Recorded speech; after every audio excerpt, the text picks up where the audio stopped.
So every day you're coming and going, your bushes and your trees around your house, they see you come, they see you go. And because they're living beings, your presence impacts them and their presence impacts you. And I know we all know the truth about like how our oxygen and the carbon, the CO2 from the trees and from nature offers us life, and we offer it life. And this continuance, this constant flow back and forth. There's an activity that I used to do with my students, well, when we had class. I always start all my classes with mindfulness activities. And one of those activities, I call it holding space bonding, where I got it from one of my sisters, Linnea Gillen. She told me about place bonding, but I call mine holding space bonding. And this is what I will have them do on campus. I will have them, for the first 15 minutes of class, go out into campus and just walk around.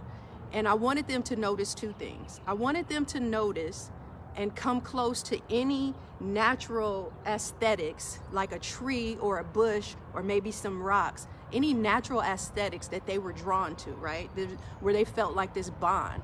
And I also invited them to walk around campus and also observe what other people are doing, right? So people are just walking and going and everybody has a place to be. And for the most part, y'all, people aren't paying attention to what they're doing. They're just going, going, going. And students would step back and say, wow, like it's crazy how I never noticed how everybody just is on this mission to go somewhere, but they don't even notice like the natural aesthetics. So they don't even notice the things like this amazing tree that is my sister. And they don't even notice the bushes or just things that are growing around the buildings, right? So I want you all to think about that. What is your relationship like with nature, right? And how easy is it for you to just disregard nature or quickly like kill something in nature or just say, oh, that doesn't matter? Because if we think about our ancestors were connected to the land, and we've separated ourselves from the land. And that is a spiritual practice, to be connected to the land. And y'all know what? People that are closest to the land are usually the happiest people. People closest to nature are usually the happiest people. And I'll say one more thing about this too, y'all, because this is something that drives me crazy. So this is what we do as humans. We go inside a house, and then we want to be healthy and we want to be well, but we go inside these structures that we create. And y'all know what? For the most part, a lot of the structures that we're in all day, they don't even have windows that open up and allow this free air to blow in and out. Like I think about the building that I work in, and it just frustrates me. And they talk about how people are sick or staying sick. My building has these beautiful windows, but you cannot open one window in that building, at the building that I work at. So all we have is like this processed recycled air that's going around, and we're just breathing it in, and it's continually just moving around in a circle. And then we don't understand why we are getting sick.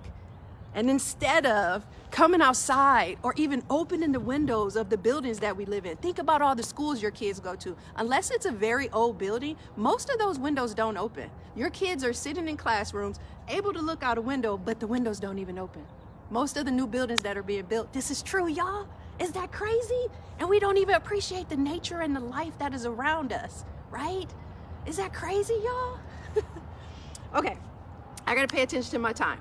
But my whole point of this message today is bringing us back to our ancestors, bringing us back to nature and knowing that there's healing in nature, and just these realities of like going and sitting next to a tree and closing your eyes and just breathing and grounding yourself is a tool for health. It's a tool for wealth in your life, right? For mental wealth, for physical wealth, spiritual wealth. Think about all those wealths that we can get by sitting next to a tree. So that's what we'll do. Here goes my timer. We're gonna sit and we're gonna do our grounding breaths next to my sister, this willow tree. Do y'all think what type of willow tree do y'all think she is? But what I suggested earlier, that's what I think. So you can come into cross-leg seated or sit however you choose. And we're gonna do 3 grounding breaths. Remember, with the grounding breaths, we inhale through the nose, and then as we exhale, we bring the teeth together and we go shh, right? So my one desire right now is to be closer to nature, to be closer to my truest self, to be closer to my ancestors, especially those ancestors who used to put their hands in the dirt and who were a part of creating with the dirt, creating with nature, and creating with the beautiful nutrients that Mother Earth gives us, right? So y'all ready? All right. Roll your shoulders back and down and lengthen the spine. Notice how the nature around us relates to us. I hope y'all get to do this today. And then here we go. Take a breath in. Ground it out.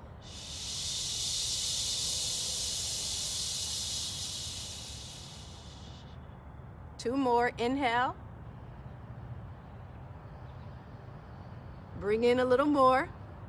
Bring in a little more. Exhale.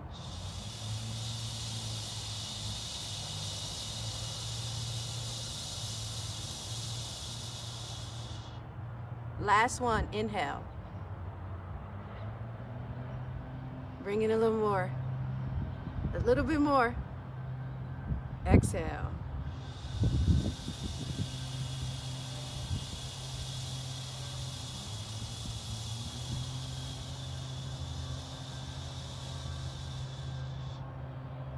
So sitting in nature, we get some special ingredients, y'all. 1 dose at a time. These special ingredients, like becoming more aware of the things around you, feeling a deeper and a better inhale and exhale, right? So y'all go outside today, okay?